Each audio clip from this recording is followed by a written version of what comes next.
Bienvenue à toi, Hugo. Merci beaucoup. Bien, merci d'avoir accepté mon invitation. Avec plaisir.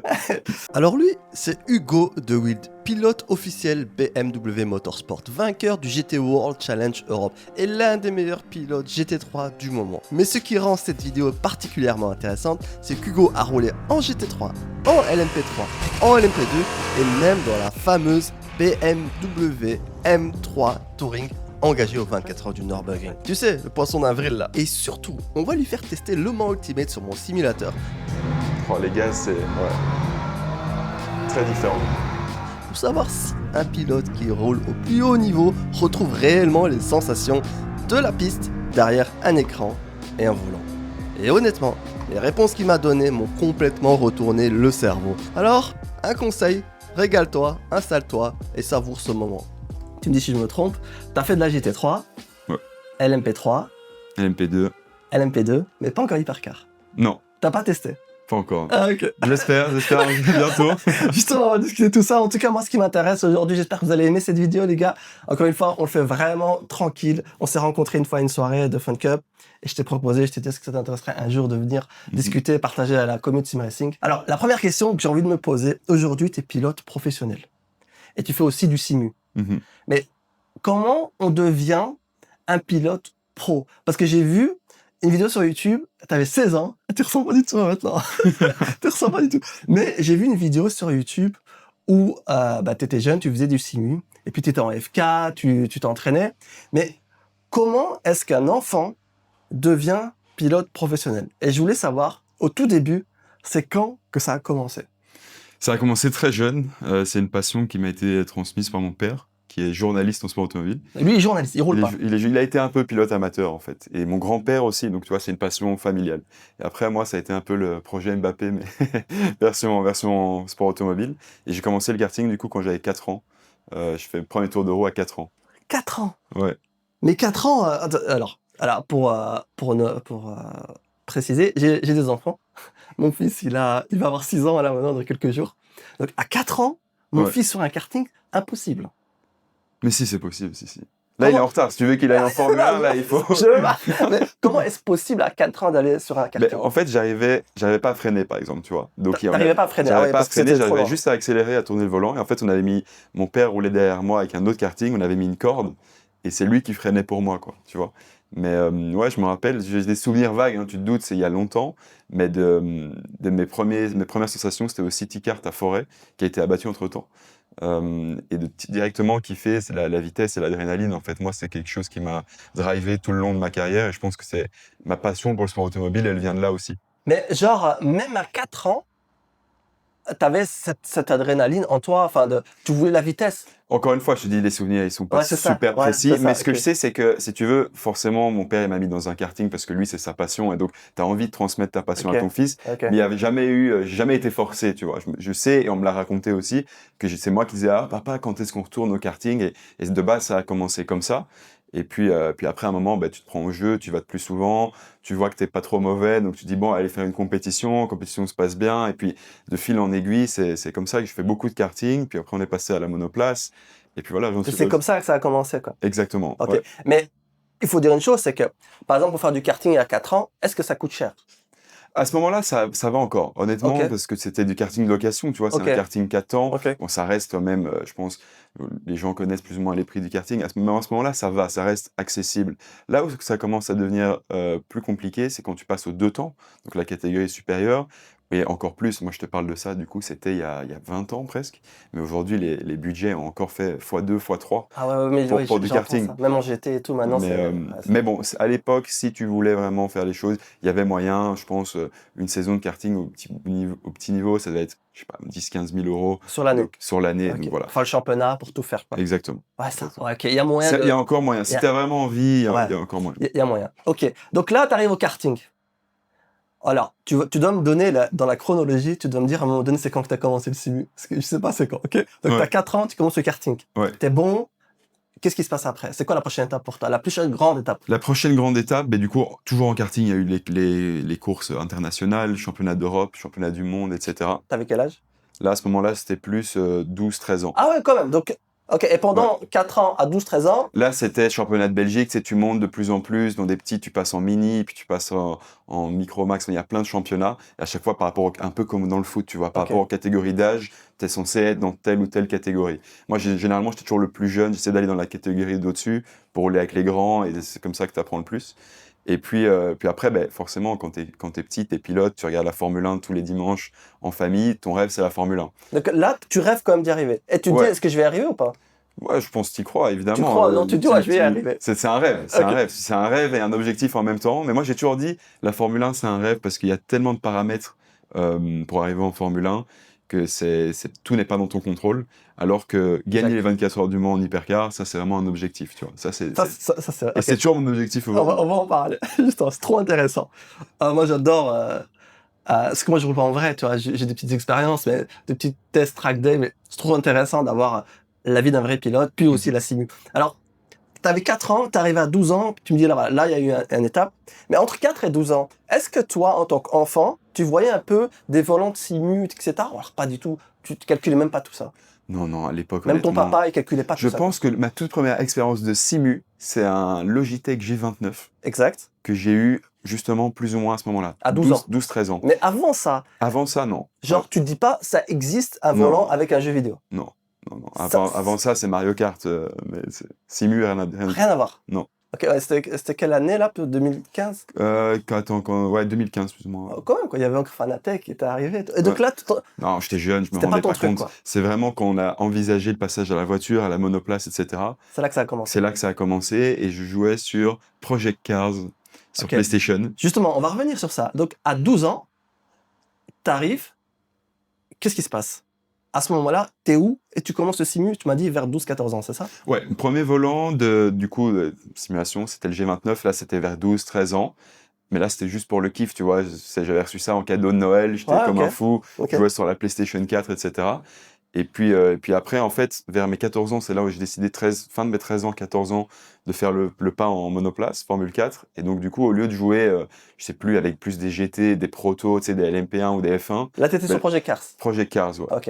Et je me suis dit, bah, tu sais quoi, sur Project Cars, il y avait une sorte de petite monoplace. Je me dis, vas-y, je vais commencer à rouler avec ça parce que Ok. j'espère, mon rêve, c'est d'aller en Formule 4. Ça peut me donner une première idée de Exact. à quoi ça ressemble, quoi. Qu'est-ce qui s'est passé à ce moment-là? Tu t'es dit, c'est bien, c'est pas bien, c'est quoi? Ben, c'est très différent. C'est très différent en termes de pilotage du karting, tu vois, ça n'a rien à Ah, ça voir. n'a rien à Et puis, voir, tu dois apprendre de nouvelles manières, mais c'était tellement excitant de passer en voiture.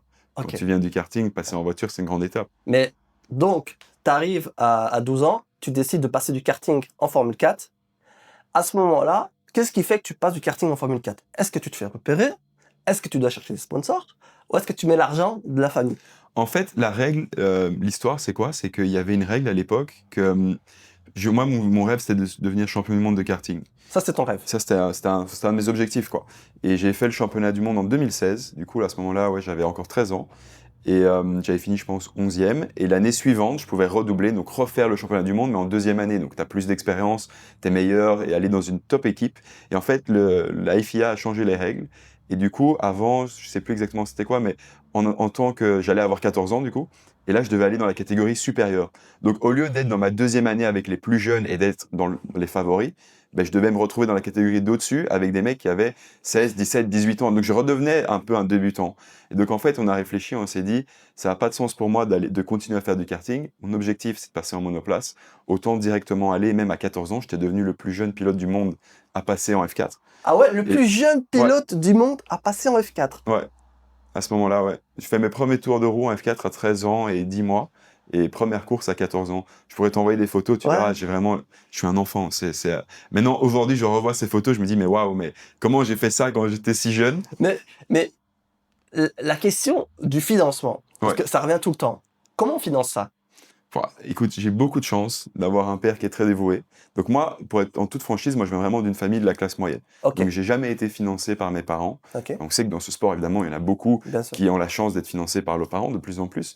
Mais le message que je veux donner, c'est que c'est encore possible, quand tu viens d'une famille normale, d'y arriver. Ça a été très, très, très, très, très compliqué. Et encore une fois, mon père s'est vraiment battu. Je pense, voilà, il a un peu fait l'entrepreneur, a envoyé des mails, appelé des gens, convaincre, regardez, mon fils. Alors voilà, évidemment, moi j'avais quand même des des résultats qui étaient prometteurs. Je pense qu'il Ouais. faut un minimum de performance. Ok. Si t'es dernier à toutes les courses, tu vas avoir beaucoup plus de mal à convaincre des gens. Mais dans son réseau, et même en dehors de son réseau, il a vraiment beaucoup poussé pour dire, voilà, il faut un prochain Belge en Formule 1. Et il s'est battu, telle entreprise allait lui donner 5 000 €, puis on rencontrait une personne à un événement, lui, il allait financer un peu. Et on a fait des crowdfunding aussi, des cagnottes en ligne, etc. Ça marchait? Ça marchait, mais c'était du harcèlement. C'était tous les jours, on mettait des posts sur les réseaux sociaux. Voilà, mais s'il vous plaît, aidez-nous. Ouais, ça, c'est notre projet, etc. C'est dur, hein. Et c'était vraiment dur. Honnêtement, c'est pour ça qu'aujourd'hui, de pouvoir vivre de ma passion, j'en suis tellement conscient de la Oui, chance justement, que on va arriver parce que franchement, alors, pour ceux qui ne savent pas, tout début, je l'ai vu, je t'ai dit, mec, tu sais que c'est incroyable ce que tu fais. j'ai. Mhm. Vraiment, parce que c'est fou, quoi. On va revenir sur ce point-là. Mais donc, ton père, il se débrouille, il trouve de l'argent, etc. Puis tu vas en F4. Ouais. Là, plus jeune pilote du monde à F4, t'arrives et tu veux tout casser. Est-ce qu'à ce moment-là, en F4, j'imagine que le temps de roulage, bah, tu dois payer, tu dois mettre de l'argent. Est-ce qu'à ce moment-là, tu es repéré par exemple par le RACB? Parce que le RACB, il faut le rappeler, ils ont un volant actuellement de Mhm. F4, ils sélectionnent des gars et tout ça. Ouais, ouais. Ou alors tu es solo. Alors, écoute, en fait, j'ai fait la sélection de RACB. J'étais dans les 6 finalistes, etc. Hein? Ils m'ont pas choisi. Ils Donc, t'ont pas choisi. Ils m'ont pas choisi, les salauds. malheureusement, parce que c'était bien passé, mais bon, voilà, il y a plein de... Ils ont leur raison. Mais ça m'a quand même, si tu veux, c'est quand même un échec qui m'a été bénéfique, parce que grâce à ça, en fait, j'ai rencontré un mécène, donc quelqu'un avec beaucoup de moyens, etc. Je lui ai expliqué mon histoire, j'ai dit, voilà, je fais la sélection du RACB, ils m'ont juste pas choisi, j'étais tellement proche, etc. Et il m'a dit, OK, si tu gagnais la sélection, tu gagnais combien? Et je pense que c'était quelque chose comme 100 000 €. Ouais, c'est Et ça. je dis, ouais, c'était 100 000 €, ça aurait financé une grande partie de ma saison. Ouais, c'est ça. Bon, ben, tu sais quoi? Moi, je te les donne, mais t'as intérêt à battre leur pilote qu'ils ont choisi, qui faisait le même championnat en plus. Donc, C'est fou de rencontrer des gens comme ça. ouais, c'est une histoire de fou. Ouais. Genre, c'est véridique. Mais quoi. je suis hyper reconnaissant à cette personne parce que si lui, à ce moment-là, il m'avait pas aidé, peut-être déjà c'était la fin. Le nombre de fois où, à une décision près ou à une rencontre près, c'était la fin de ma carrière. C'est fou. Ouais, C'est incroyable. ouais. Comme quoi, ça revient du miracle, limite, quoi. Ouais, je pense, persévérance et Ouais, bah, aussi. voilà, il faut forcer la chance, les C'est ça. opportunités qui arrivent. Et à ce moment-là, est-ce que tu bats le gars du RACB ou pas? Ouais. Ouais, Tu vois? ouais, ouais. Ah, c'est lourd, ça. Bravo. Et le gars, il a kiffé alors le mécène. Ah ouais, il a kiffé. Il m'a encore financé pendant, je pense, 2 ou 3 ans. Ah ouais, donc C'est ouais. lui qui m'a permis d'aller en Formule Renault, l'étape Ok. d'au-dessus qui coûte encore plus cher, etc. En partie, hein, il y a eu d'autres Bien partenaires évidemment, mais c'est lui le partenaire principal. Et en fait, il a arrêté de me soutenir quand il y a eu le Covid. Parce qu'en fait, il est actionnaire d'une grande société belge. Et ça- Et lui, c'est qu'il voulait aider des jeunes talents en sport automobile, donc voiture, mais aussi moto, et avec les dividendes qu'il touchait. Exact. Et en fait, quand il y a eu le Covid, il n'y a Ok. plus les dividendes. Ouais. Et il m'a dit, voilà, Hugo, moi, je pense que j'ai contribué à ta carrière. Vas-y, man. Maintenant, je te laisse voler de tes propres ailes. Justement, on va parler de ça parce que c'est trop intéressant. Les gars, j'espère que vous aimez poser votre like. N'oubliez pas. Abonnez-vous à cette chaîne. T'as pas l'habitude de ça. Mais donc, t'as 14 ans, t'es en Formule 4, tu pètes le gars du RACB, le gars il kiffe, toi là tu fais ton truc.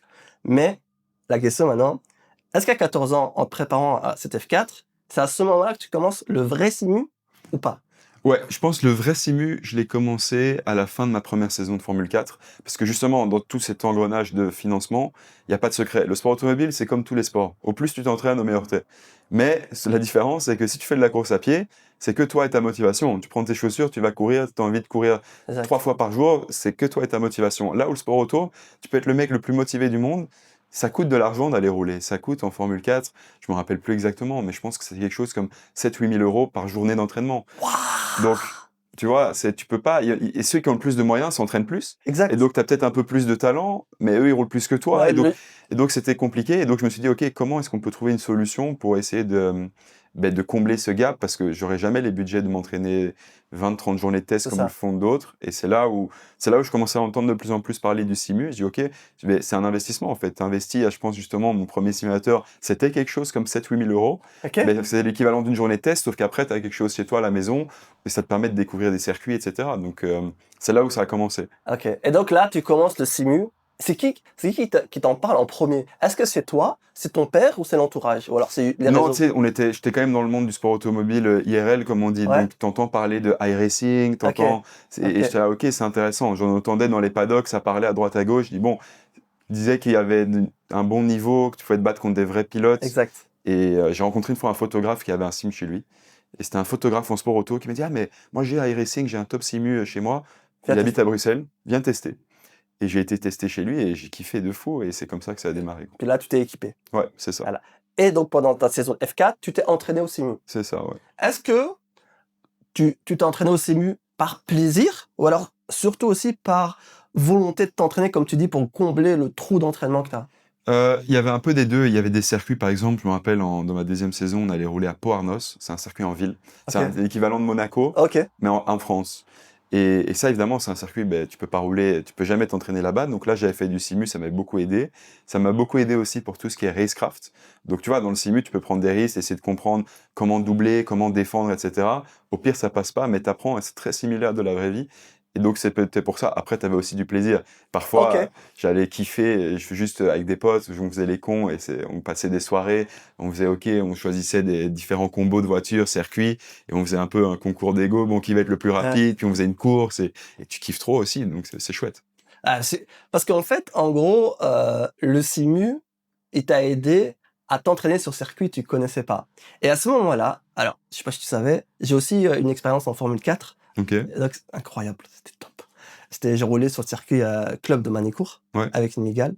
Et en fait, la Formule 4, en vrai, c'est pas la même chose que le simu. Mhm. Selon toi, quand tu partais de la Formule 4 et le simu, quelle était vraiment la différence? Honnêtement, c'est difficile à dire parce que l'air de rien, ça remonte déjà à 7-8 ans. Donc, t'as plus la... Donc je peux pas être vraiment précis. Ce que je peux te dire, c'est que aujourd'hui, le gap, il est beaucoup plus proche Ok. que le gap qu'il y avait à l'époque. Et là, si tu veux, on pourra en parler tout à l'heure, mais là, par rapport à aujourd'hui, évidemment, je fais toujours beaucoup de simulateurs aujourd'hui, et le rôle du simulateur a changé, tout s'est professionnalisé aussi. Donc là, je pourrais être beaucoup plus précis dans ma réponse. On en verra ça plus tard. Ouais. Ok, d'accord. Et à ce moment-là, donc tu arrives, Formule 4, Formule Renault, tu t'entraînes toujours sur ton simu, Ouais. tu grandis, et puis, qu'est-ce qui se passe? Est-ce que tu arrives à Formule 2? Non, mais du coup, ce qui se passe, c'est que l'objectif, c'était d'aller déjà en Formule 3 européenne. Donc moi, j'étais en Formule Renault, et le step suivant, c'était Formule 3, qui a enlevé le rideau de la Formule 1. Mais c'est à ce moment-là que je perds le fameux mécène, en fait. Et du coup, il faut savoir que la Formule 3, à l'époque, dans un team moyen, parce qu'il y a ça aussi, au plus de moyens t'as, Tu vas dans au une plus grande tu team, peux aller ouais. dans une meilleure équipe. Ouais. Et donc, tu vois, il y a aussi ce cercle vicieux-là. C'était 1 million d'euros, la F3, à peu de choses près. Et donc la F4, c'est plus ou moins 300 000, je sais pas. La F4, non, quand moi je l'ai fait, c'était moins. C'était honnêtement, bon, ça reste énorme, hein, Ouais. mais 150 000, tu commençais à pouvoir le faire dans un contexte qui était correct. Et tu passes en F3, c'est 1 million. Ouais, Formule Renault, déjà, c'était 500 000. 400, 500 000. Ça me donne le vertige. Ouais, non, mais c'est hallucinant. Surtout, encore une fois, quand tu viens d'un milieu normal Ouais, c'est ça. et on te parle que tu perds vas, le pied, tu hein. vas lâcher. Après, encore une fois, si tu veux, c'est de l'argent que tu n'aurais jamais si tu ne faisais pas ça. Exact. C'est de l'argent que tu débloques parce que tu vends un projet à des partenaires, etc. Donc, c'est pas que tu claques 500 000 euros, mais quand même, tu te dis, il y a 500 000 euros que tu as réussi à récolter, que tu as travaillé dur. C'est une maison, quoi. C'est ouais. Et en une saison, c'est parti, quoi.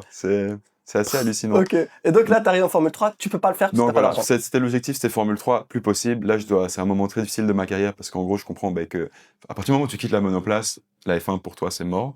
Donc là, c'était un peu un deuil que j'ai dû faire. Ok, j'arriverai jamais en Formule 1. Mais voilà, au début, ça a été un peu dur, mais aujourd'hui, avec le recul, j'ai aucun regret. C'est quelque chose que j'ai vraiment bien accepté. Et alors après, tu te dis, ok, c'est quoi la deuxième chose la plus prestigieuse, le plus haut niveau après la Formule 1? C'est le proto, c'est Exactement, l'hypercar, hypercar, 24 heures du Mans, 24, etc. Ce qu'il y a Donc actuellement. c'est pour ça que je prends le choix de partir en LMP3, puis LMP2. Et avec le recul, je suis content de l'avoir fait parce que ça m'a donné une bonne expérience en proto, qui j'espère me servira dans le futur.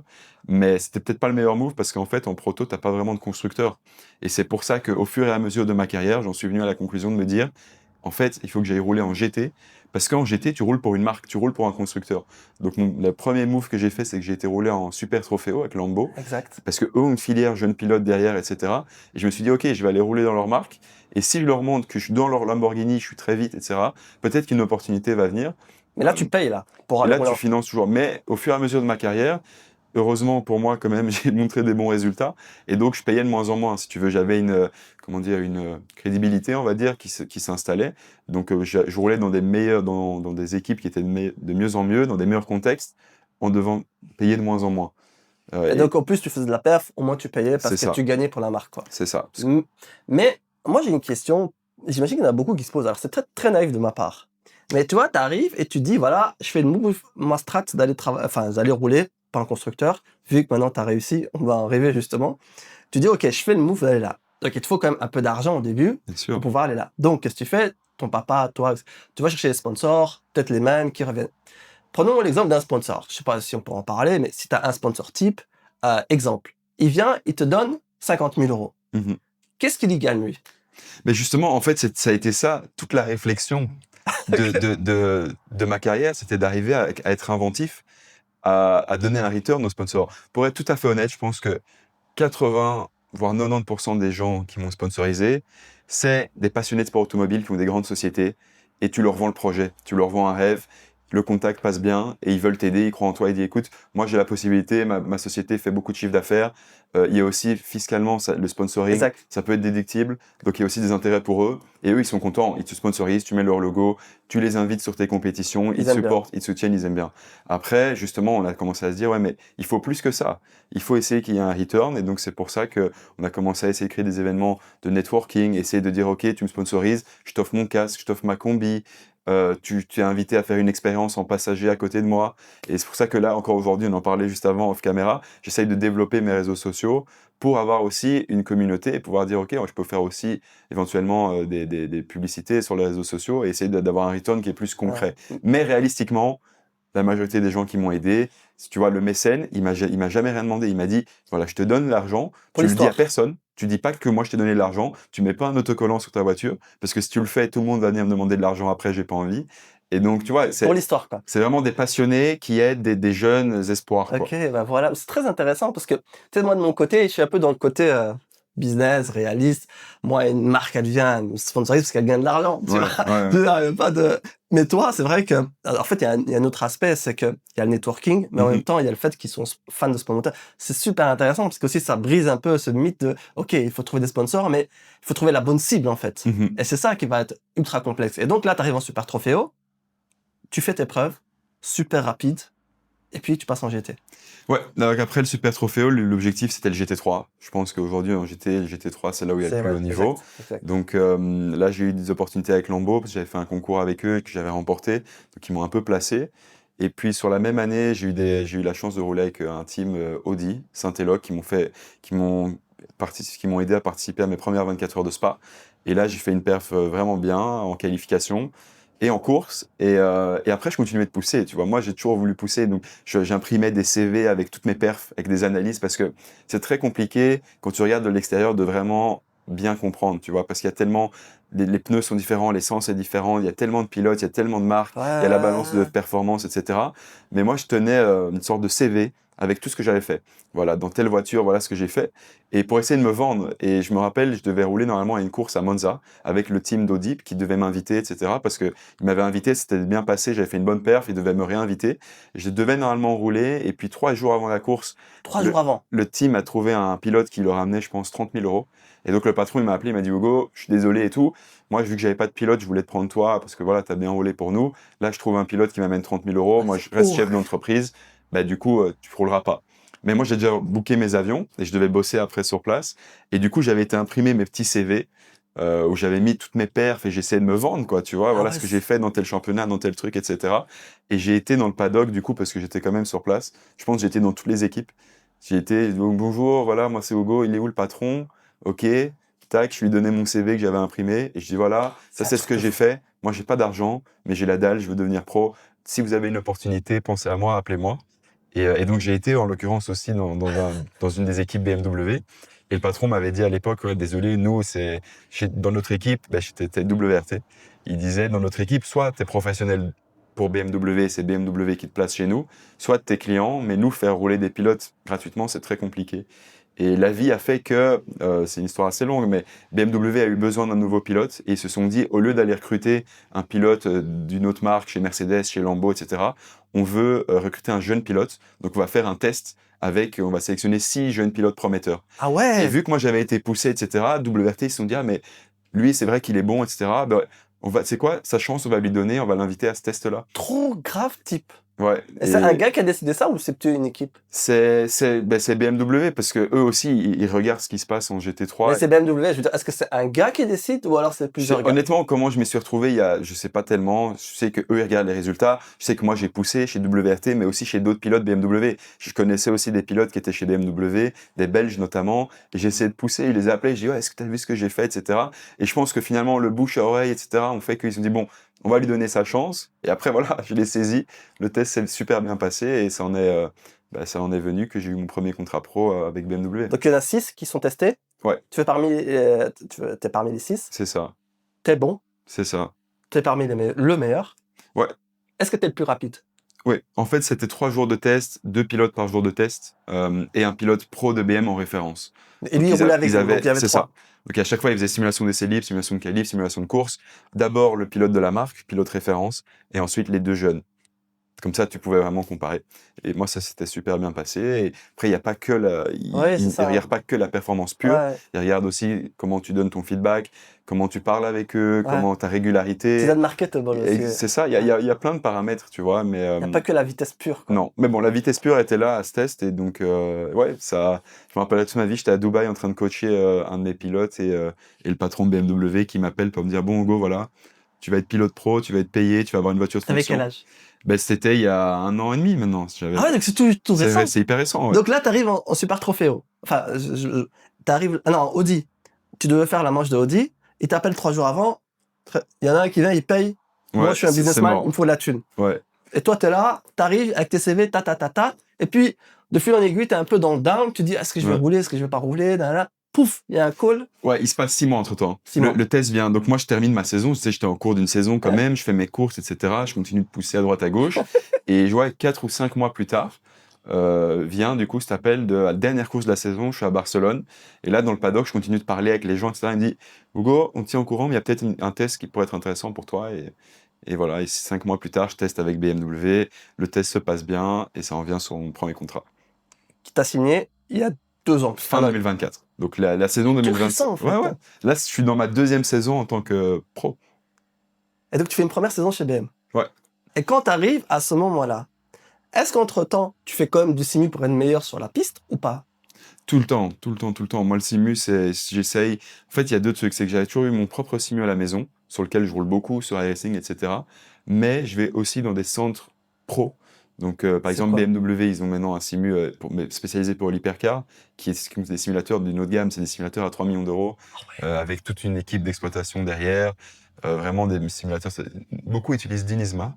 BMW pas, eux ils ont une plateforme externe, mais par exemple il y a aussi un centre là où je vais, c'est chez Verstappen, Max Verstappen, il a ouvert un centre Pays-Bas? aux Pays-Bas, à Tilburg, où t'es vraiment dans une coque d'une GT avec l'écran. Ouais, le truc incurvé. Et donc là. c'est encore un autre niveau parce que t'es avec des ingénieurs pros de la vraie vie, et donc moi j'aime bien aussi aller là-bas. Mais donc ouais, tout le temps, moi j'essaye de, justement, vu que t'as pas beaucoup de temps de pilotage Bah dans oui, la vraie ça vie, coûte cher. le simulateur c'est le meilleur moyen de se préparer.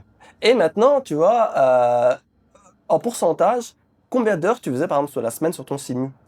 Quand je suis à la maison, je suis pas souvent chez moi, mais quand je suis à la maison, je pense que je fais minimum 1 heure à 2 heures de simu par jour. Par jour? Ouais. Et tu fais ça pour le plaisir ou alors aussi un peu pour Ça t'entraîner? dépend Ouais. de ce que j'ai dans les semaines qui suivent. Là, tu vois, il y a les 24 heures de Spa qui arrivent, donc Exact. en ce moment, je suis beaucoup sur Spa. Mais si j'ai rien, je fais aussi des courses sur les courses de la semaine sur iRacing juste pour kiffer, quoi. Justement, on va sortir la vidéo normalement juste pendant ou avant une semaine, les 24 heures de Spa. Donc on va te suivre, j'espère qu'ils vont te suivre tous les jours. Tous les sim racers qui regardent cette vidéo, tous derrière Hugo. Moi, je veux rien savoir. Ça va, je veux rien savoir. Tous les gens, si vous me suivez, vous suivez Hugo. Donc je mets ces liens en description, voilà. On va suivre. D'ailleurs, j'ai suivi tes 24 heures du Nerd. C'était Ouais, incroyable. On c'est va folie. revenir. Ouais. Donc t'arrives, BM, contrat, et là, tu fais une saison en GT World. Ouais. C'est ça. C'est ça. Tu fais, c'est GT World, donc c'est dans le monde entier, et endurance aussi. C'est ça. Moi, c'était surtout le championnat endurance. Donc ça, Juste c'était endurance. en Europe, 5 meetings qui incluent les 24 heures de Spa l'année dernière. Mais ce qui est assez fou, c'est que tu passes d'être un semi-pro, parce que du coup, je n'étais pas payé, c'était mon rêve de devenir pro. Et du jour au lendemain, tu te retrouves chez WRT, qui est probablement une des meilleures équipes du monde, sur la voiture pro. Tu es payé pour rouler, tu représentes un constructeur comme BMW. Et en quelques mois de temps, tu vois. Donc c'était un grand changement pour moi, et même l'environnement. Tu passes d'équipes qui sont des bonnes équipes, mais là, tu passes dans une équipe de pointe. Bah oui, C'est un autre environnement. factory Et driver, quoi. au début, ça demandait de l'adaptation. Bien que première course qu'on fait ensemble, on gagne les 6 heures du Paul Ricard. Donc ça, c'était Tu exceptionnel. gagnes direct. Ouais, ça, c'est première course officielle en tant que pilote BMW. Tu gagnes. On gagne, ouais. C'était exceptionnel. C'était vraiment exceptionnel. Surtout que c'est une chouette course, les 6 heures du Paul Ricard. Ouais, c'est ça. Et après, tu enchaînes les endurances. C'est ça. Et la saison se passe bien. La saison se passe bien. Je ne veux pas se mentir, j'ai beaucoup appris. Ok. Pour moi, c'est une saison que j'estime positive. Mais en fait, ce qui est drôle quand tu passes pro, c'est que du coup, tu es tout le temps avec 2 coéquipiers pro. Bah oui, tu te compares. Donc, tu te compares tout le temps. Et alors? Et ils ont beaucoup Et non, je suis content. Après, on va pas T'es se plus lent mentir. qu'eux ou pas? Oui. On était un tout petit peu derrière. Combien, pardon, sur C'est Paul Ricard? difficile à dire, Ah, mais on va dire, allez, en étant tout à fait honnête, je pense que j'étais plus ou moins 1-2 dixièmes de mes ça va, non? coéquipiers. Ou c'est beaucoup? Ça va, mais c'est beaucoup en même temps.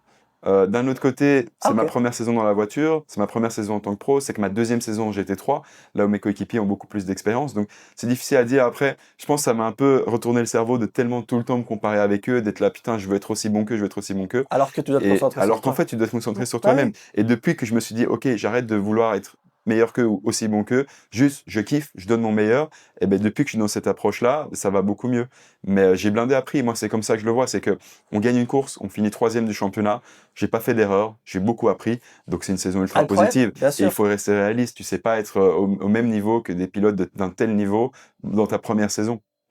Et maintenant, tu arrives à la deuxième saison. Maintenant, j'arrive deuxième saison et ça va mieux. Après, tu te compares avec les meilleurs pilotes du monde, tu veux être parmi les meilleurs pilotes du monde, et puis ça dépend d'un circuit à l'autre. Je pense que sur certains circuits, je peux être parmi les meilleurs. Sur un autre circuit qui me correspond un peu moins, je vais être un peu derrière.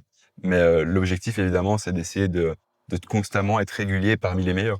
Mais maintenant, tu me dis, ouais, je me compare avec les autres pilotes, j'essaie d'être meilleur qu'eux, etc. Mais est-ce que à la fin de ta première année, vu qu'on a la deuxième là, et on Ouais. va parler aussi comment c'est arrivé, le break, le BM break, Ouais.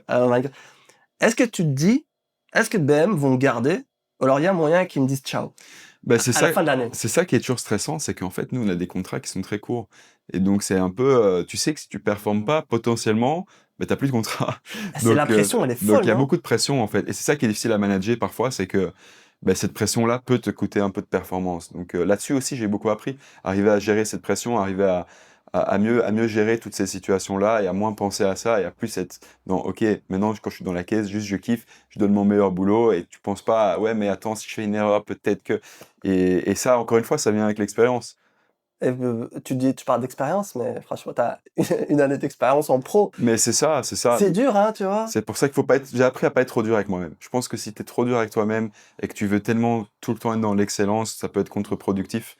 Et donc j'ai un peu changé d'approche là-dessus. Et pour l'instant, cette saison, je trouve que ça se passe bien, ça se passe mieux. Donc voilà. Mais ce qui est cool, c'est que tu as toujours à apprendre. Tu as toujours quelqu'un qui va être plus vite que toi dans un virage. Justement, ça, il faut absolument en parler. Et c'est très intéressant. Alors, je sais pas si ça vous intéresse, mais moi, ça m'intéresse. Mais quand tu dis, ouais, il y en a un qui va être plus rapide que moi, etc. Qu'est-ce qui fait vraiment? Est-ce qu'il y a genre des ovnis qui sont là? Genre des gens qui sont ultra rapides que tu as vu? Ouais, il y a des ovnis. Il y a Comme des par ovnis. exemple? Ça dépend, mais Dries ouais, Vanthoor? Je sais pas. chez BMW, je pense que Dries était un ovni. Mais après, voilà, encore une fois, généralement, quand tu as un contrat et que tu es payé pour rouler, c'est que tu es très bon. Après, il y en a qui ont des talents exceptionnels et qui sont des références, qui ont de l'expérience aussi. Mais Dries, par exemple, oui, j'en ai beaucoup entendu parler. Notamment par mes coéquipiers l'année dernière qui ont roulé avec lui et qui m'ont dit Dries, c'est quelque chose. Ah, je l'ai interviewé d'ailleurs. On Je a sais, fait, ouais. Il a fait la pole hier en 24 heures Je du Mans, sais, tu vois, donc ça confirme. Il est vraiment incroyable, ce gars. Ouais. Et tu vois, quand tu deviens pilote pro, donc après, on va switcher sur le Nord et le 24 heures de Spa, puis on va tester le Simu. Mais quand tu deviens pilote pro, est-ce que tu as toujours besoin de sponsors ou pas? Du coup, non, t'as plus besoin, parce que du coup, tous tes frais sont couverts, tu dois plus payer pour rouler, t'es payé pour T'es rouler. payé pour rouler. Moi, j'ai gardé 2-3 partenaires parce qu'il y a quelques frais externes qui sont pas pris en charge. Par exemple, l'assurance, tu vois, moi, je garde toujours une belle assurance, tu sais jamais ce qui peut arriver. Les peintures de casque, il y a quelques frais comme ça à droite à gauche qui sont pas pris en charge par BM. Donc théoriquement, toi, tu dois prendre en charge. Moi, j'ai des partenaires avec qui on a vraiment développé une relation Logique. très forte, qui est Logique. même de l'amitié. Et donc, Logique. en fait, voilà, on a un petit deal et tout le monde est content. Ils viennent voir sur mes courses. Moi, je mets leur logo. Ça permet de couvrir ces petits frais extra qui sont pas pris en charge. Donc, j'ai toujours des partenaires, mais j'en ai plus besoin, si c'est ça la question. Et une question intéressante pour moi, tu n'es pas obligé de répondre exactement, mais quand on devient un pilote professionnel, Est-ce on est payé confortablement, on est très bien payé pour être à l'abri, ou alors on est juste payé pour rouler? Écoute, ça dépend. Moi, en toute franchise, déjà, dans mon contrat, moi, j'avais un contrat de 2 ans. Mmh. Donc, par rapport entre la première année, j'avais un salaire qui était plus junior, on va dire. OK. Et là, à partir de cette année, je commence à avoir un salaire qui est plus pro. Mais évidemment, on Mais est... tu vois, moi j'aimerais bien savoir, par rapport à la réalité, est-ce que ça te met à l'abri? Tu vois, un ordre d'idée, t'es pas obligé de donner parce que j'imagine que c'est confidentiel. Mhm. Mais un ordre d'idée, tu gagnes, je sais pas moi, entre 10 et 30, est-ce que tu gagnes beaucoup plus que ça mensuel? Je sais pas, tu vois. Mais déjà, on est en Un ordre société. d'idée. On n'est Ouais, pas, logique. on n'est pas salarié, Ça, tu je vois. sais. Donc, on est société. On est en société. Et ça dépend, notre salaire varie aussi parce que ça dépend du nombre de courses qu'on fait. OK. Donc, si t'es payé à la course et dès que tu fais une activité, t'es payé. Donc, maintenant, une raison intime veut que tu fasses 4 courses pour eux, bah, tu peux facturer 4 courses en plus. OK. Tu as aussi des bonus. Donc, ça Tu dépend gagnes, OK. beaucoup. Mais ce qui est sûr, c'est qu'on n'est pas à plaindre et on gagne bien notre vie, on gagne confortablement notre vie. On n'est pas sur des millions comme en Formule 1, OK. évidemment. Mais tu gagnes bien ta vie pour. Ce que je veux dire, c'est tu gagnes bien ta vie pour rebondir les prochaines années si t'as pas de contrat. C'est ça que je veux dire, quoi. Genre, tu peux- vois venir. En 2 ans, là, je sais pas que je suis à l'abri, tu vois. OK. Mais tu gagnes confortablement ta vie et t'espère que si tu fais ça pendant 10, 15 ans, Là, tu peux le mettre de côté. là, tu seras Ah, vraiment, OK, là, tu ouais. seras vraiment C'est bien. c'est intéressant, mais j'imagine c'est comme le football, c'est-à-dire très peu arrivent à ce statut, ils sont Mhm. payés pour rouler. Ouais. C'est très compliqué d'arriver à cette Mais de toute étape-là. façon, pour moi, honnêtement, c'est un truc que j'ai toujours dit dans ma carrière. Vas-y. Évidemment, l'argent, c'est important. Si tout le monde veut gagner de l'argent, c'est sûr. Genre, pour moi, même si tu t'as payé un salaire moyen, on va dire 2000 euros par mois, tu vis de ta passion. Ouais, c'est Tu ça. vois? Donc, C'est ça. oui, l'argent, c'est trop bien, tu veux gagner plus, évidemment. Mais à partir du moment, peu importe ton salaire, à partir du moment déjà où tu vis, même encore une fois avec un salaire classique, tu vis pour rouler, t'es payé pour aller dans une voiture de course. Donc, incroyable. ta vie est exceptionnelle, tu vois? Donc, Bah, oui, c'est vrai. évidemment, c'est chouette, on gagne bien nos vies, etc. Mais pour moi, c'est au plus je roule, au plus je suis content. Limite, je préfère être payé moins et rouler plus, tu vois? Parce que OK. c'est une drogue. C'est en fait Ah, c'est une drogue. Ouais, c'est vraiment une sensation pour moi, c'est un peu une drogue. Ouais. T'es drogué à l'adrénaline, t'es drogué à la vitesse. Et si je pouvais rouler tous les jours, je pense que je roulerais peut-être presque tous les jours. Ah ouais, t'es vraiment accro à cette pratique, Ouais. quoi. Et maintenant, on arrive en 2025. Il y a le projet BMW Break. T'arrives 2026, tu veux dire ça. 2026. Cette année, cette année. Je suis décalé, ouais, cette année. T'arrives BMW Break. Ce projet était une blague de Poisson d'avril. Finalement, la communauté a voulu que ce soit réel. Et puis BM l'a fait en 8 mois.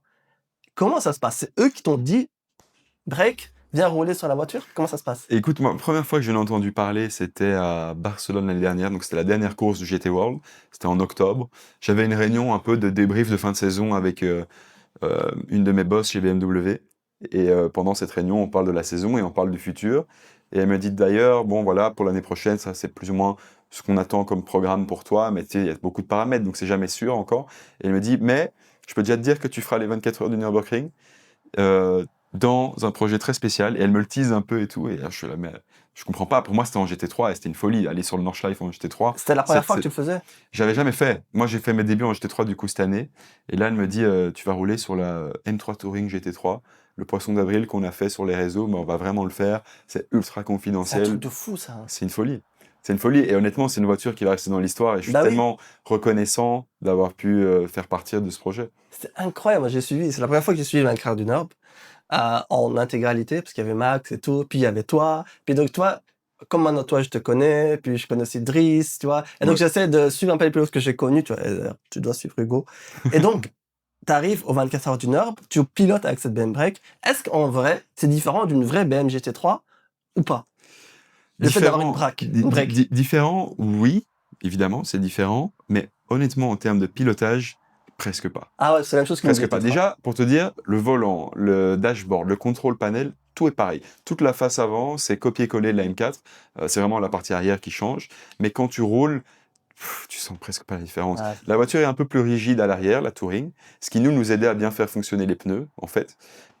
Et la plage aéro est un peu différente, mais limite mieux. C'est un peu contre-intuitif. Ok. Mais moi, j'ai fait une course de préparation pour les 24 heures où je roulais sur les deux voitures, Ouais. M4 GT3 et M3 Touring. Et en fait, j'étais plus confort dans toutes les sections rapides du Nordschleife, Flugplatz, Schwedenkreuz, tu sais, tous les virages Ouais. vraiment rapides. Limite, j'étais plus à l'aise dans la Touring. Incroyable.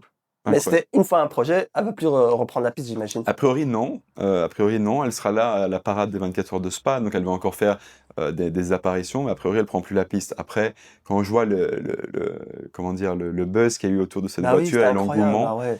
Puis moi, en sachant que on avait discuté que tu allais venir, Mhm. puis le fait que tu vas là-dedans, je me dis, mais c'est incroyable, tu vois. Ouais. Ce que tu dois vivre là-dedans, c'est cette folie, Ah, quoi. mais c'était un truc de dingue.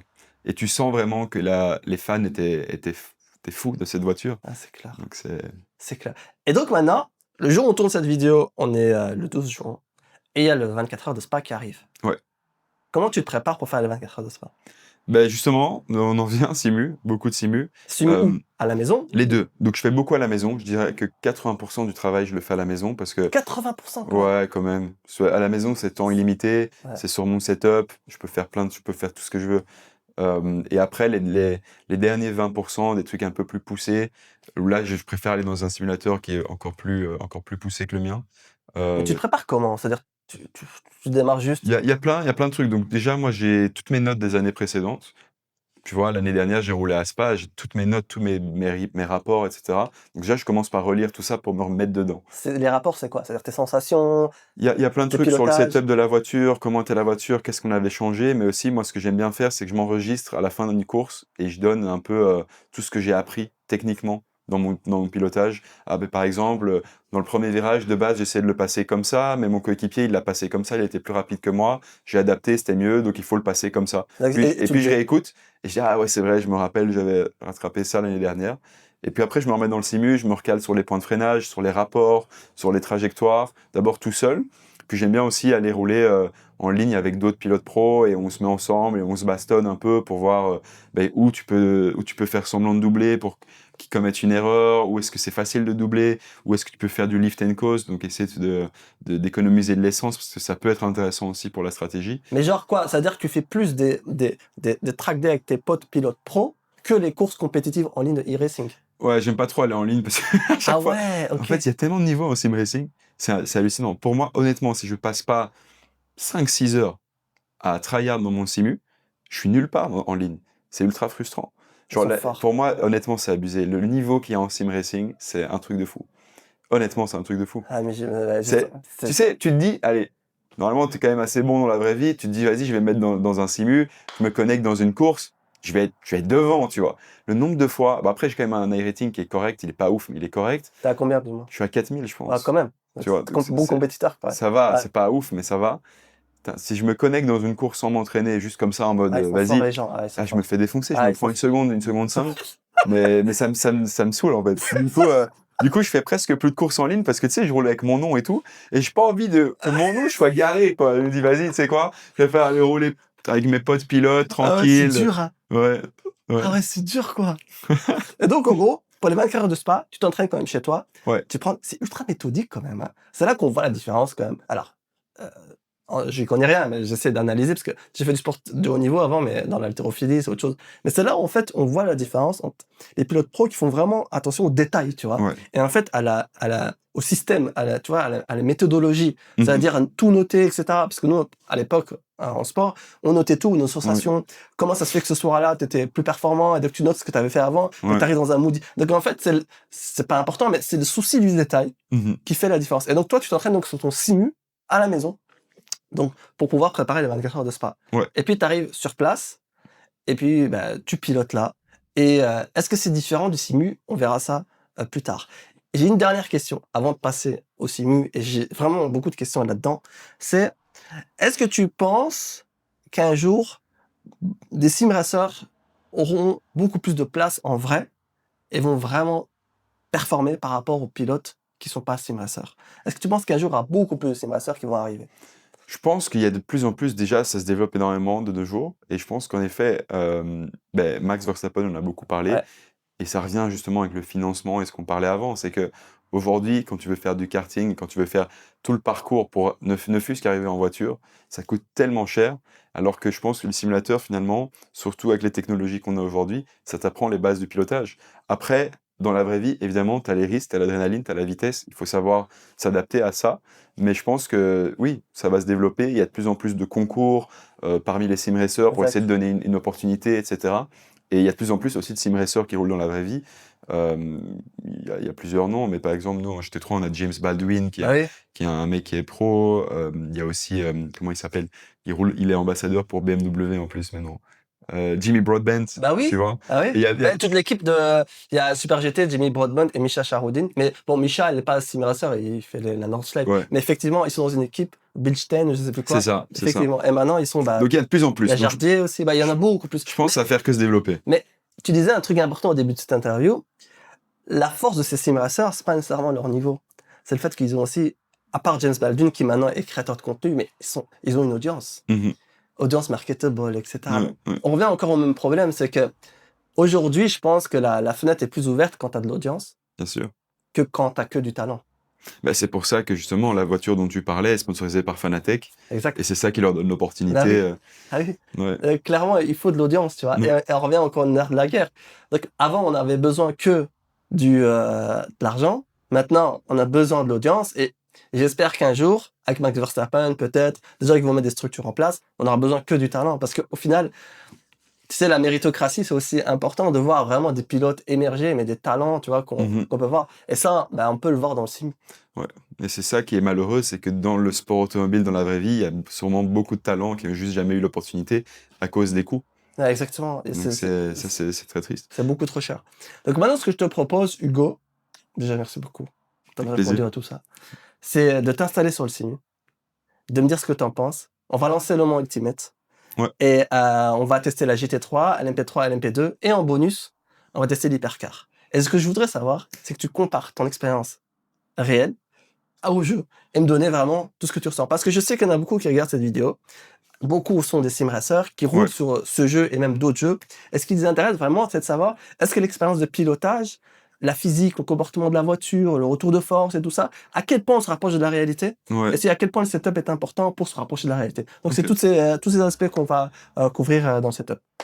Ça marche. Vas-y, Let's c'est go. parti. Hugo, je t'en prie. Donc déjà, qu'est-ce que tu penses du simulateur? Alors, t'as changé tes Ah oui, il faut. chaussures. Qu'est-ce que tu penses du simulateur déjà? Incroyable. Incroyable. J'aime beaucoup le siège, on en a parlé Ouais. avant. Mais tu peux me dire honnêtement, t'es pas obligé de... Non, vraiment, j'aime bien. Ok. Non, vraiment. Genre, Le seul truc que moi j'aurais fait différent, Ouais. c'est le triple screen, mais ça je t'ai dit. Ouais, tu m'as dit. Ça, c'est la seule différence que si ça devait être mon simu, j'aurais fait différent. Mais le siège, t'aimes bien? Le siège, j'aime bien, je suis impatient de voir comment t'es assis vraiment dedans. Ah, de voir un peu ce que... Mais non, je suis curieux, je vois que t'as le Race Logic, on a ça aussi dans la vraie voiture. L'écran là aussi, comme je t'ai dit, je suis curieux de tester. L'écran... Bon, le ici. volant par contre, Porsche, bon, écoute, on va faire avec. Même pas Porsche. Si, mais bon, nous, Même. tu vas mettre le volant de la M4. Moi, j'ai le volant de la M4 sur mon simu. Ok. Donc bah, je t'en prie, tu peux t'installer sur le simu et puis moi je vais gérer tout à l'extérieur. Donc installe-toi bien. Alors, vas-y, on va regarder juste peut-être la taille après. Hop. Voilà, c'est bon. Un peu serré. Ouais. Attention. Voilà. Est-ce que t'es bien? Alors, donc normalement tu peux mettre avec la languette à l'arrière et tu peux te tirer, voilà. Ok, ouais. Et là, tu peux te mettre comme tu veux. Voilà. Est-ce que t'es bien installé? Ouais. Trop loin, le pédalier comme il faut? Non, c'est bien. Je peux bouger le pédalier au cas où. Non, pas de soucis, c'est bien. Ouais, t'es bien. Tu roules en chaussures chez toi? Ouais, tout le temps, ouais. Ok. Bah, écoute, on va s'installer. Tu roules aussi en gants? Ouais. Ok. Donc, ce qu'on va faire, c'est que je vais te lancer le jeu, le Mans Ultimate. Mais ce que j'aime bien déjà, c'est que, tu vois, ici, au niveau des hanches et Ouais. des jambes, t'es bien calé. Exactement, c'est pour ça que j'ai adoré ce siège. Donc ça, c'est déjà proche de la réalité, parce que dans la LMP2, dans le Oreca LMP2, t'es hyper serré, quoi. Exactement. Moi, en fait, l'histoire, c'est que je suis tombé amoureux de ce siège. Et donc, c'est pour ça Ça, que par j'en ai- contre, faut pas être...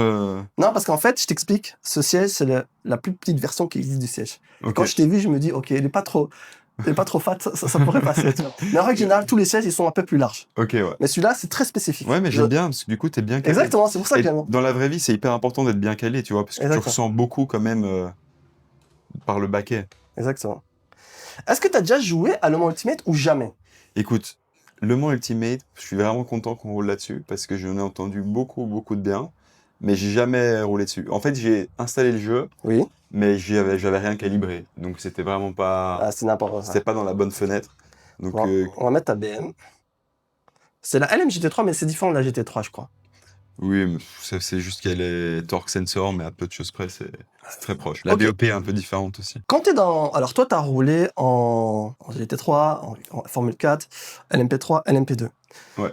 Pas encore hypercar. Mais quand tu t'assieds là, cette position-là, elle te rappelle plus quelle position? LMP2, LMP3 qui est relativement similaire. Donc là, quand t'es assis, c'est Ouais. comme quand t'es assis sur ta LMP2 et LMP3. Ouais, l'angle qu'on a au niveau des jambes, je te dis, le baquet qui est fort serré, assez allongé, c'est proche c'est proche de la position que tu as dans une LMP2. Est-ce qu'au niveau du frein, la pression du frein que tu as là, Ouais. est-ce que c'est similaire à la GT3 ou pas? Ou alors c'est trop mou? Voilà, là, pour le coup, c'est trop dur. Là, c'est trop dur. Ouais. Sérieux? Ouais. Après, il faut que je roule pour te dire plus en détail. Ok, donc je diminue pas. Mais pour l'instant, non, je peux rouler un peu, je te dirais.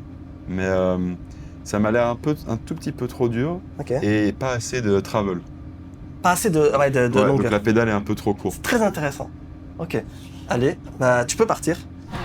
La vitesse est en haut. Et alors, les gaz, pareil.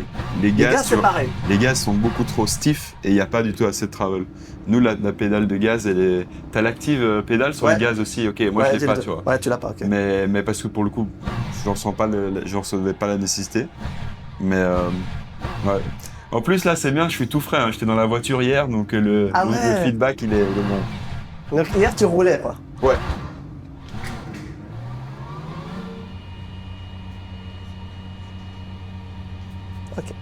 Je vais t'activer le motion. Ah, il y a... Motion enabled. Oh, waouh.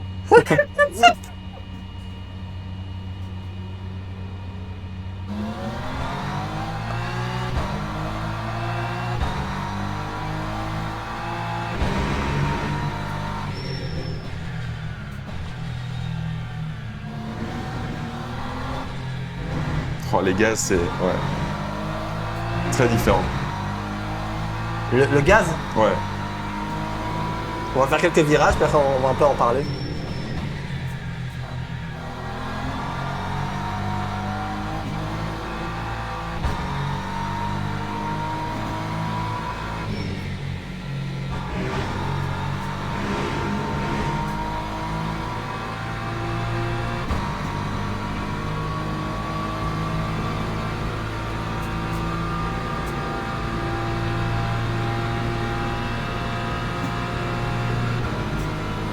Donc en fait ici c'est tous les data, tes pneus.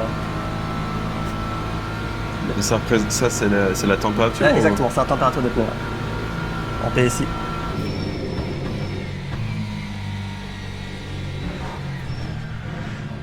Ok. Moi ce que je propose c'est de t'arrêter 2 secondes. Ouais.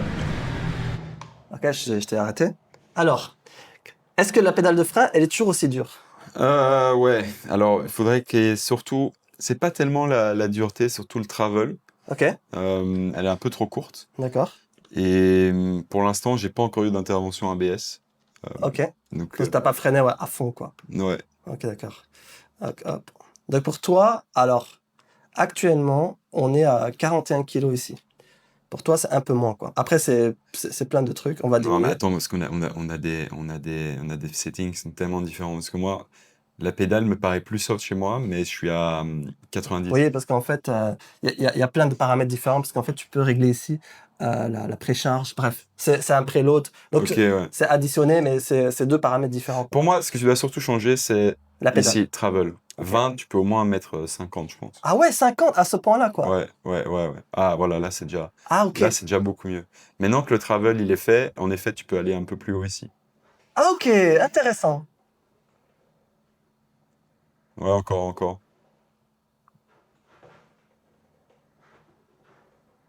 Encore un tout petit peu.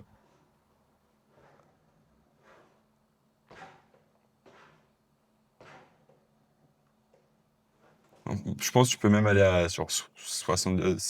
70, ok. Donc 70 kilos de... Ah ouais, ce qui est logique, en fait. Ouais. Ok, d'accord. Ouais, Après, faut pas oublier qu'avec la voiture, tu as des forces G qui te permettent de mieux freiner aussi, quoi. Ouais, c'est ça. Je pense que dans le simu, tu vas toujours être un tout Un petit petit peu peu, on en va dessous. diminuer juste légèrement. Toi, tu vois, sinon, tu vas avoir un petit bodybuilder. Ouais. Ok, et donc la pédale, c'est bon.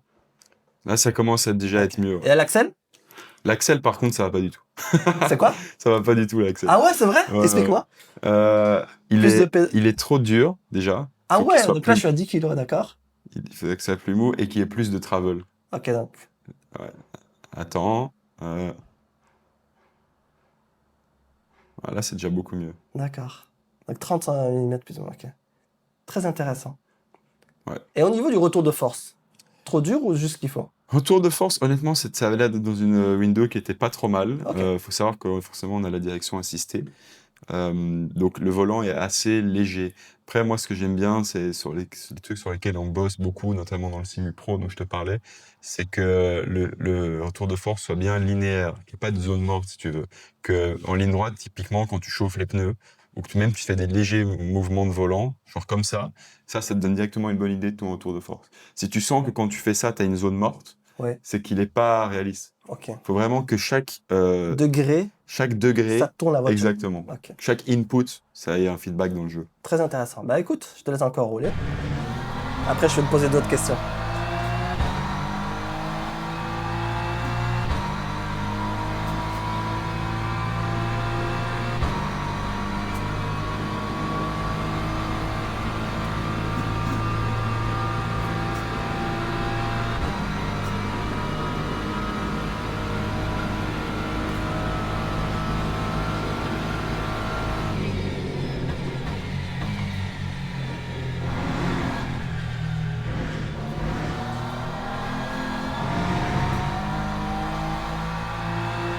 Est-ce que le système dynamique, ça se rapproche un peu ou alors c'est trop gadget? Écoute, moi, j'ai jamais été un grand fan. Ici, sur la bosse qu'on vient de prendre, j'ai bien aimé la manière dont ça réagit.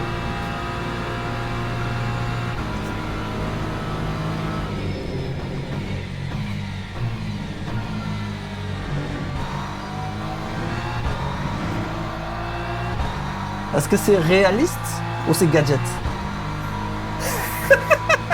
les bosses, les suspensions. C'est une question compliquée. Ici, honnêtement, j'ai quand même l'impression qu'il y a des mouvements qui sont là surtout pour te donner de l'immersion, mais qui Ok. sont pas là dans la vraie vie, tu vois. Ok, Genre ici, bon, c'est un peu bosselé, mais j'ai l'impression que c'est quand même un peu amplifié, quoi, tu vois. ok. Donc pour toi, tu diminuerais encore les effets, quoi. Ouais. Que dans la vraie vie, quoi. Après, moi, j'ai jamais trop aimé tout ce qui était sur vérin, etc. Ok. Après, c'est personnel, hein, mais... Ouais, bien sûr.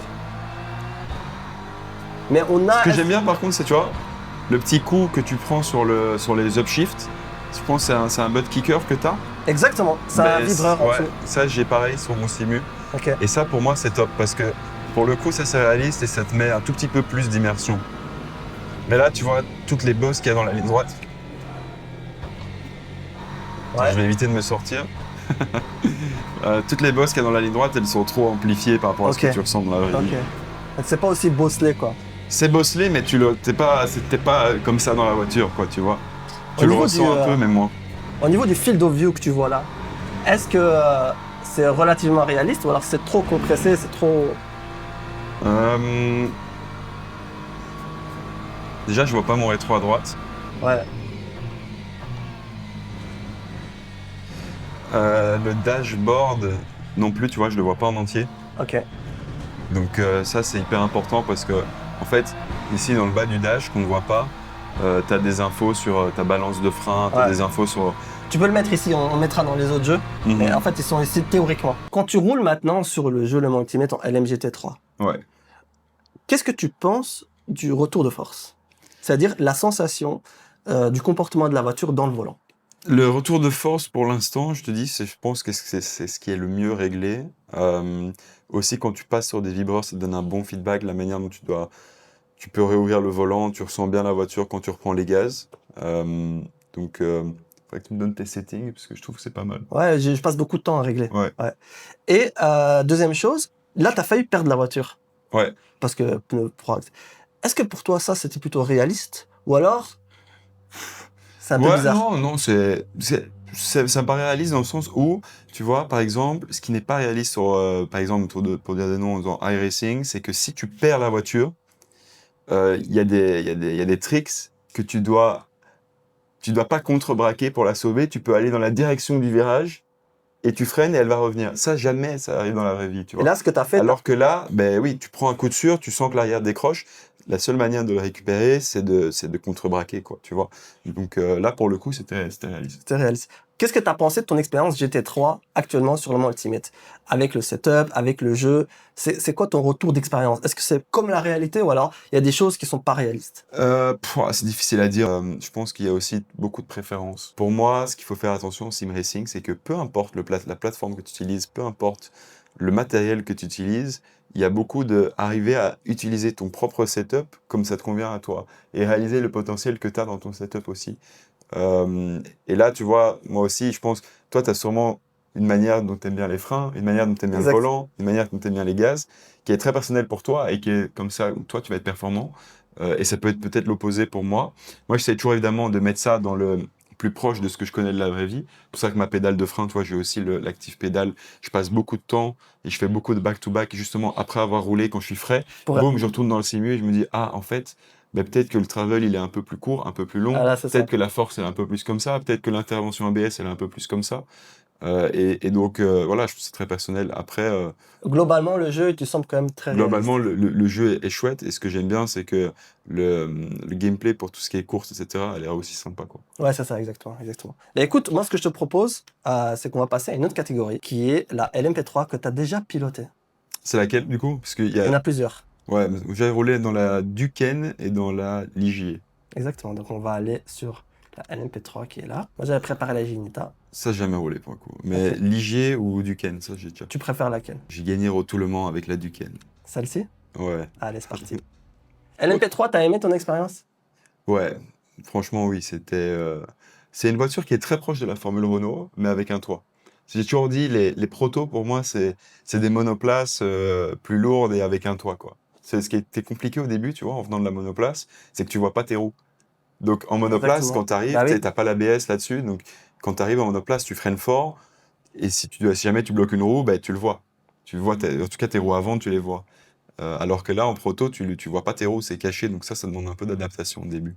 Exactement. Je vais un peu régler, je pense. Oui, le field of view. Celle-ci, je l'ai pas faite. Ouais, là, du coup, attends, on garde les mêmes settings freins qu'on avait avant. Ouais, alors c'est différent? Parce que, ouais, ça n'a rien à voir. Ah, c'est vrai? Vas-y. Ouais, ouais. Alors, hop.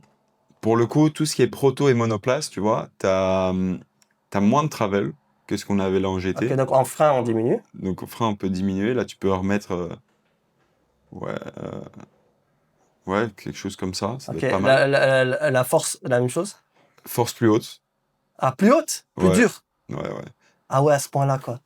Normalement, en proto et en monoplace, tu tapes les freins. Ah ouais, ah, ok, ok. C'est quand t'as le volant droit, tu dois vraiment être efficace parce que vu que t'as pas l'ABS, tu peux moins combiner, t'es plus vite dégressif en fait. Et donc quand t'as le volant droit là, tu peux vraiment taper dans les freins et t'as beaucoup d'aéro aussi. Ok, et l'axel? L'axel c'est relativement similaire. Ok, ça c'est bon. Ouais. Ok, ça va. Allez, on est parti. Est-ce que tu utilises le Race Logic dans ta voiture? Ça dépend. On a l'MP3, on l'avait. Le Race Logic te donnait tes temps en tour, ta vitesse. Ouais. Et il y avait aussi un temps minimum à respecter dans la pit lane.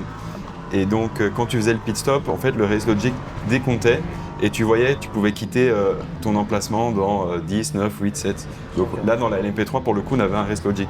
Je sais pas si je pense qu'il était un tout petit peu différent que celui-là, Ok. mais on avait aussi un Race Logic, quoi.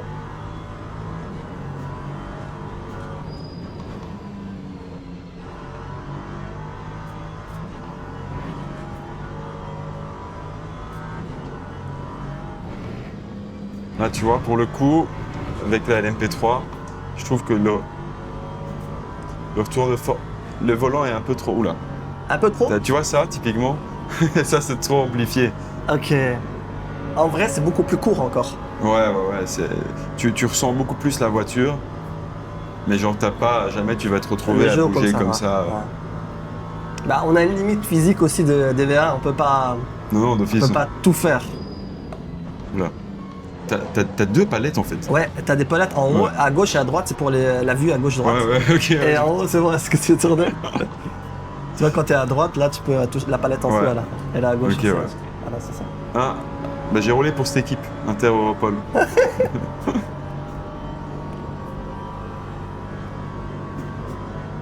Qu'est-ce que tu penses Ah bah tu vois, il est là le Race Logic. exactement à gauche?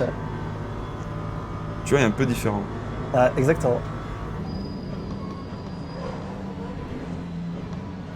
Je pense que là pour le coup, le volant pourrait être un tout petit peu plus dur. Ah ouais, ok, donc moins de direction assistée qu'une GT3 quoi. Ouais, t'as un peu plus de feedback de la direction. Les GT, c'est ça qui était compliqué au début, c'est que quand tu passes d'un proto à une GT, tu passes d'une voiture beaucoup plus lourde. Et nous, on ressent beaucoup la voiture via la direction, évidemment.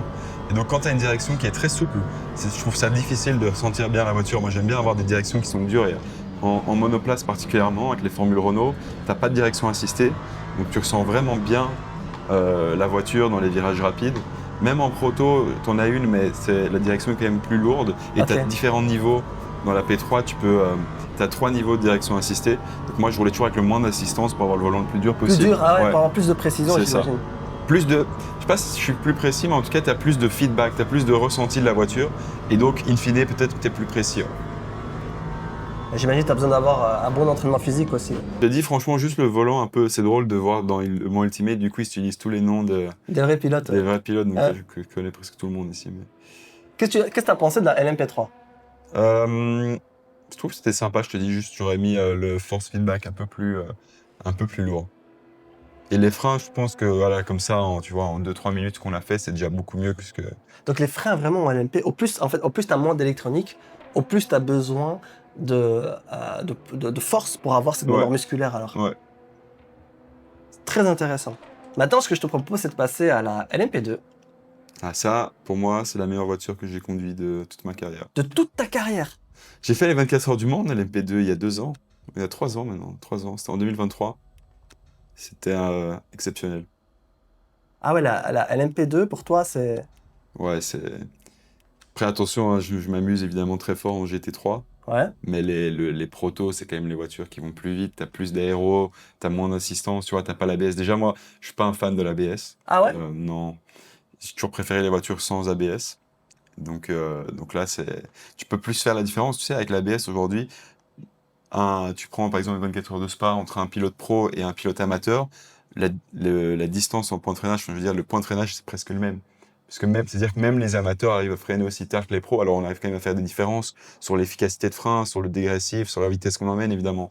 Mais tout ça pour dire que en proto, tu as beaucoup moins le droit à l'erreur parce que si tu freines trop tard ou si tu freines avec un peu d'angle de volant ou trop fort, tu bloques la roue. Et donc là, c'est beaucoup plus compliqué que quand tu as l'ABS qui t'aide à pas bloquer. Ah oui, logique.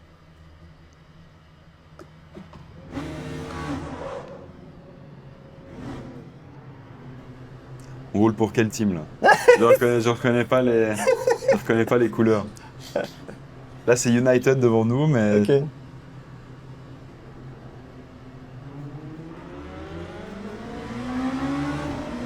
Oh. Tu vois, ça, c'est tout con, hein, mais le bruit qui est réaliste pour moi, c'est aussi un petit détail qui t'aide. Le bruit, il est réaliste. Ouais. Attention à la chauffe des pneus. Ok. Ah, c'est vrai que c'est un pneu froid à chaque fois. Ouais. Le bruit là, il est réaliste. Ouais. Mais j'ai vu direct ton sourire quand t'es sorti du pit, quoi. Ah, je te jure, ça me rend nostalgique à mort. C'est la meilleure, je te jure, j'ai tellement de plaisir dans cette voiture. Ah, ça s'est vu direct, t'as ton sourire quand t'es sorti des pits.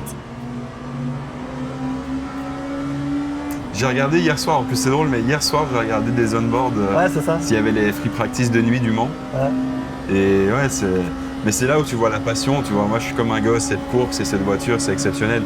Et malgré le fait que j'ai la chance de tout le temps être dedans, je reste passionné à mort, quoi.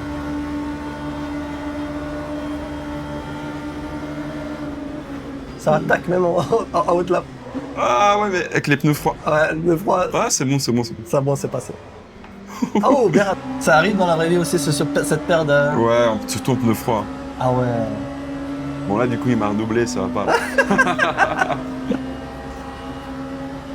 Mais c'est difficile quand t'as pas de référence, tu vois, j'ai aucune idée de où je dois freiner. Enfin, je sais par rapport à la vraie vie, tu vois, mais par rapport à... Parce que là, t'as aucune expérience sur le multi, mais t'arrives à froid, quoi. Non, ouais. Et tu roules sur la limite déjà. Quand même, quoi, t'attaques direct. Ah, il faut, hein. En fait, tu reprends tous tes automatismes de la vraie vie. Ouais, je sais les points de référence pour les freins.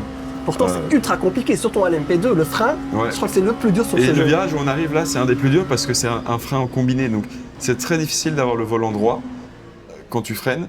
Tu dois te faire une diagonale pour essayer d'être le plus droit possible. Mais là, c'est un virage où c'est très facile de bloquer.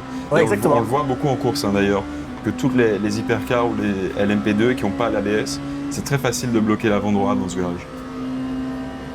Je sais pas si t'as remarqué, j'ai enlevé toute la TH aussi pour monter cette immersion. Toute là. La TH, l'HUD dans le jeu. Ok, Il n'y ouais. a plus aucune info. Ah ouais, quand même, tu vas, hein. Et attends, il faut, hein. Non mais ta capacité d'adaptation, t'as jamais roulé à ce jeu. Et la LMP2, c'est très Ouais, mais- compliqué de trouver le point d'adhérence du pneu, tu vois. Ouais, mais là, je dois dire que la voiture donne un bon feedback. Si je pouvais, je mettrais juste peut-être un peu plus de balance de frein sur l'arrière Ok. pour avoir plus de On va confiance. régler avec ça. Et là, tu as dans le dashboard. Ok. T'aimes bien? C'est sympa, ouais.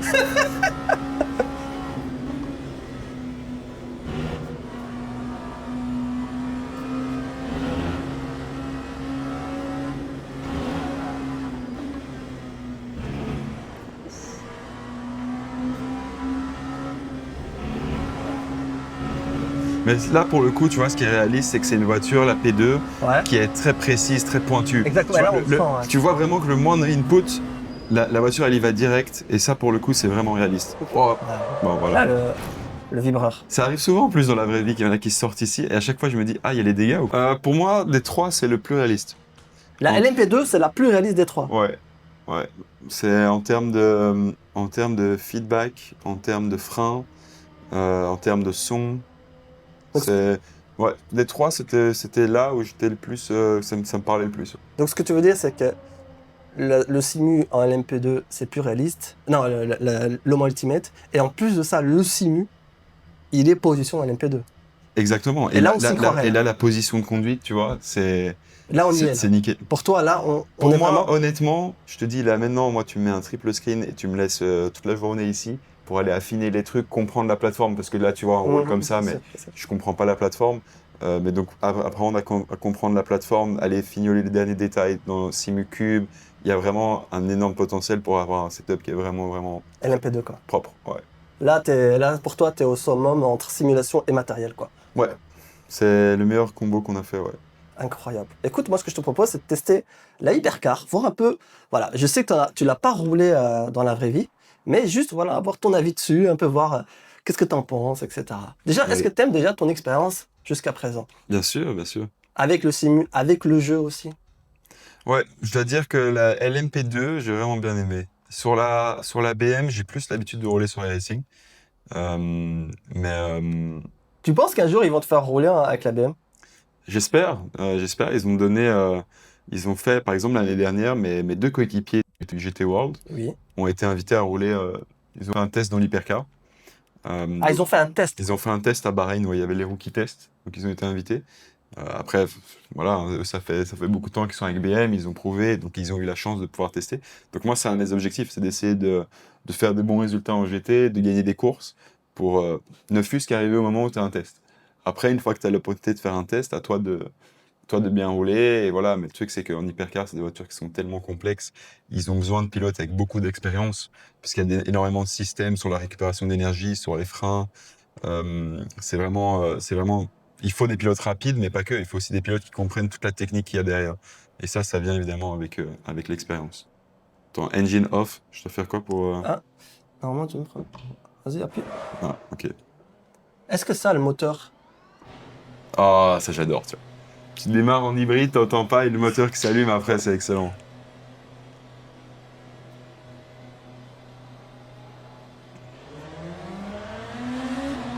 C'est normal qu'il y a des... Là, j'ai une vibration dans les gaz, tu vois. Dans les gaz? Ouais, Ouais, je sais pas. quand je quittais les pits. T'as du traction control dans les hypercars? Ouais. Ça doit être ça, mais... T'as pas l'habitude d'avoir une active en Normalement, accès, je pense. normalement, t'as pas de vibration Ok. dans les gaz. Putain, j'oublie à chaque fois que je suis Les un peu pneus sont froid. froids, ouais. Ah, un problème. Je sais pas sur quoi j'ai T'as appuyé. appuyé, c'est pas grave, c'est là. Ah, merci. T'as coupé le moteur.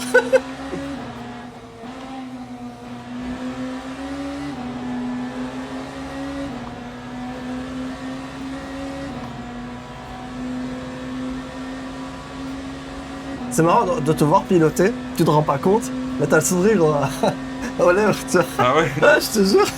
Genre, on va juste rouler normalement, mais tiens, C'est cool le dashboard que t'as là. t'aimes bien? Ouais. Ça, c'est un Xenon Edge chez Corsair.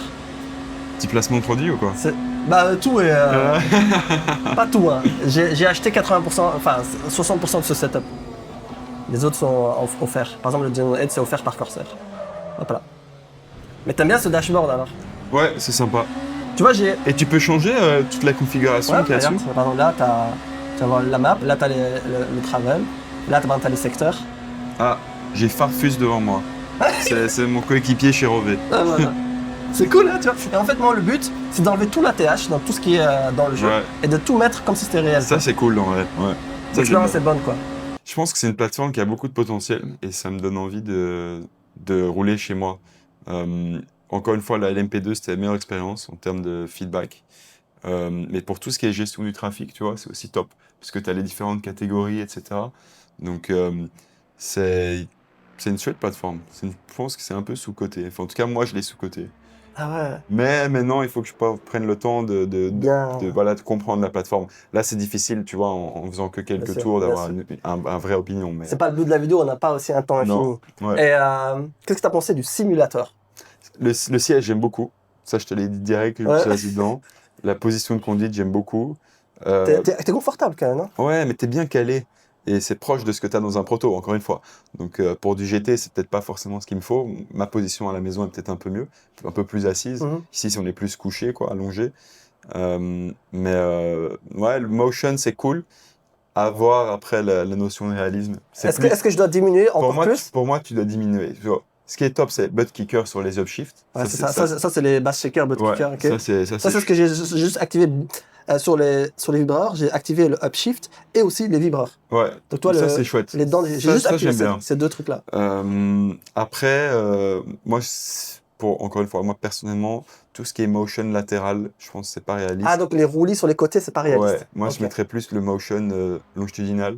Donc c'est un peu de quand tu freines, ça avance un peu. Encore plus réduire, quoi. Ouais, mais je mettrais juste un tout petit peu. Moi, quand ça bouge trop, etc., j'aime pas, je trouve que j'en perds le feedback. Direction, c'était top, surtout sur la LMP2, le feedback de la direction. Okay. Les gaz, on a un peu joué avec au début, c'était beaucoup trop court, t'as pas de travel. Qui est ma préférence, en fait. C'est pas modulé, je trouve, tu vois. Parce que le travel est tellement court que tu n'arrives pas à moduler. Donc c'est chouette quand la pédale est un peu plus longue, parce que tu arrives à plus facilement précision, quoi. À être plus précis avec tes gaz. Frein, on a un peu ajusté aussi en fonction des différents types de voitures dans lesquelles tu roules, parce que c'est différent.